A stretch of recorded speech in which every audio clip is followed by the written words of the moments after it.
Outro fato que muito nos impressiona no ministério de Ellen G. White foram seus conceitos inspirados.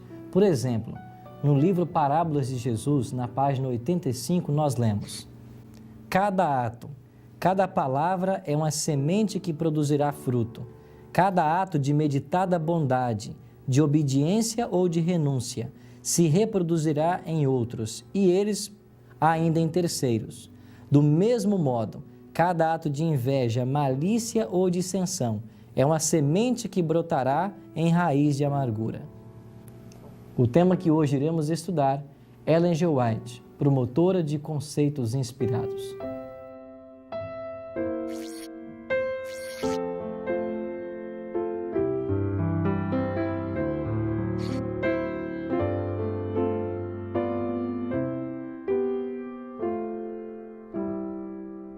Nós estamos na Universidade Andrews e aqui está o Centro de Pesquisa Ellen G. White. Como este, nós temos 18 centros espalhados pelo mundo. E nós vamos agora visitar juntos o cofre onde guarda os manuscritos originais de Ellen G. White ou parte deles.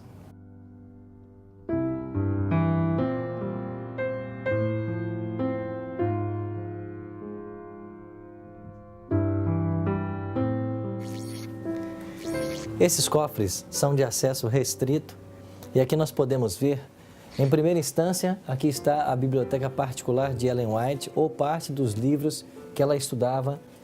Quando faleceu, tinha aproximadamente 1000 livros. Aqui nesse armário estão guardados as cópias e originais das cartas de Ellen G. White. Nós podemos ver aqui, todas as cartas de Ellen G. White estão guardadas nessas gavetas. Aqui nós podemos ver, por exemplo, uma das cartas datilografadas. Primeiro a carta era datilografada, depois isso voltava para a mão de Ellen G. White e ela fazia as correções e era refeito, datilografado outra vez por suas secretárias. Aqui nós podemos ver uma carta manuscrita de Ellen G. White. Essa carta foi escrita em 26 de agosto de 1907, em Santa Helena, lá no sanatório da Califórnia. E aqui nós podemos ver um manuscrito original de Ellen G. White.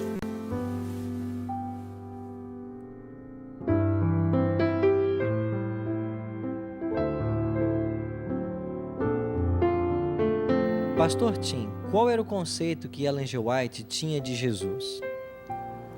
Para termos uma ideia do que Ellen White cria a respeito de Jesus Cristo, que é o personagem central dos seus escritos, basta ler o livro Desejado de Todas as Nações e nós temos uma ideia.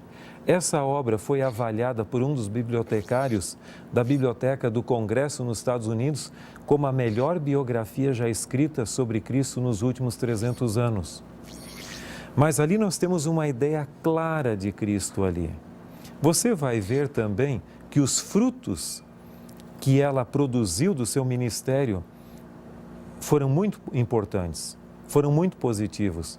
E o crescimento da Igreja Adventista e a expansão ao redor do mundo é, em grande parte, o resultado do compromisso com a Bíblia e também com essa manifestação moderna do Espírito de Profecia.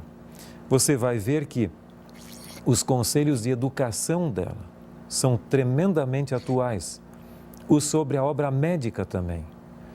E outros aspectos mais. Eu creio que na somatória nós temos plenas evidências de que o dom profético dela foi verdadeiro. Pastor, eu posso ser salvo sem crer em Ellen G. White? Eu creio que uma pessoa pode ser salva sem crer em Ellen White. E muitos o serão. Mas um ponto-chave nessa questão não é crer ou não crer em Ellen White. A pergunta seria, posso eu conscientemente rejeitar um mensageiro que Deus envia para a minha vida e mesmo assim ser salvo? Eu creio que quando o Espírito Santo manda alguém para nossa salvação, para nos admoestar e nos ajudar, e nós conscientemente rejeitamos, a situação é um pouco difícil. Em Lucas capítulo 10, verso 16 é dito, quem vos der ouvidos, ouve-me a mim, e quem vos rejeitar, a mim me rejeita. Quem, porém, me rejeitar, rejeita aquele que me enviou. Então, o ponto crucial não é tanto aceitar ou não Ellen White, mas é a pergunta: foi Ellen White uma profetisa verdadeira ou falsa? Se ela foi falsa, eu devo rejeitá-la.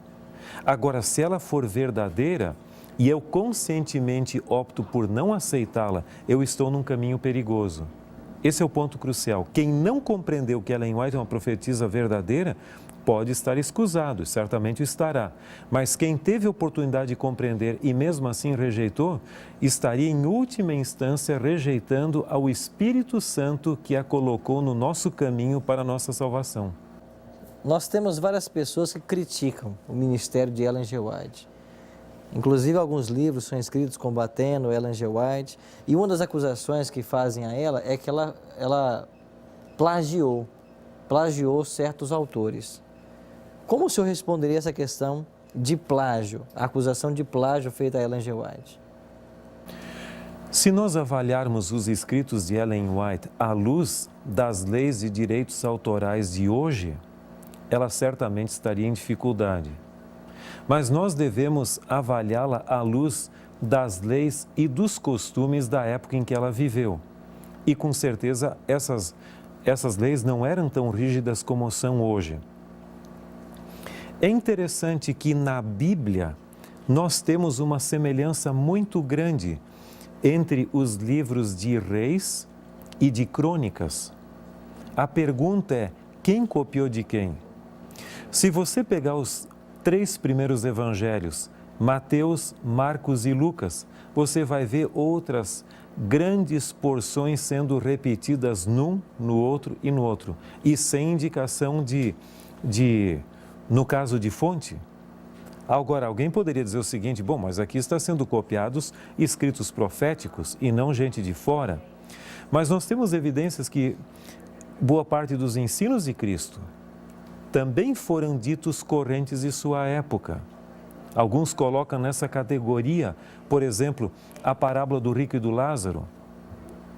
Paulo cita alguns filósofos e poetas gregos em seus escritos, e nem por isso não é inspirado. Então, o mesmo fenômeno que ocorre em Ellen White, ela ter usado o pensamento de outros autores, você encontra na Bíblia também. E se eu disser que isso é inaceitável, eu tenho que dizer que para a Bíblia também o é. Então, esse não é um problema. Nós sabemos que cerca de 80 e poucos % de nossas ideias não são originais. Em algum momento a gente aprendeu de alguém isso. Essa é mais ou menos a média ali.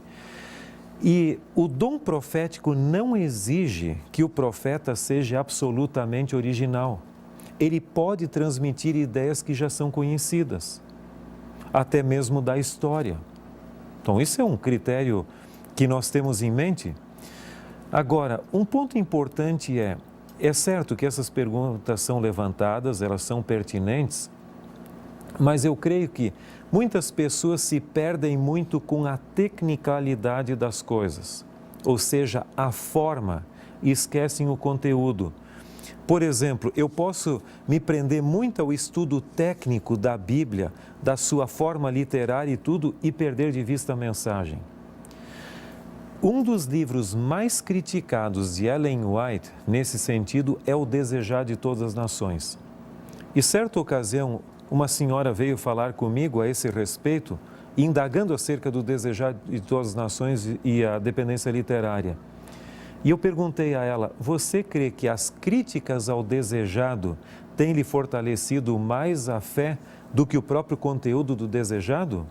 Eu creio que seria bom nós deixarmos de lado a forma e o problema e trabalharmos a nível de mensagem. Eu só lhe digo uma coisa: não há poder que possa neutralizar a poderosa influência transformadora que acompanha a leitura sincera e com oração do livro Desejar de Todas as Nações.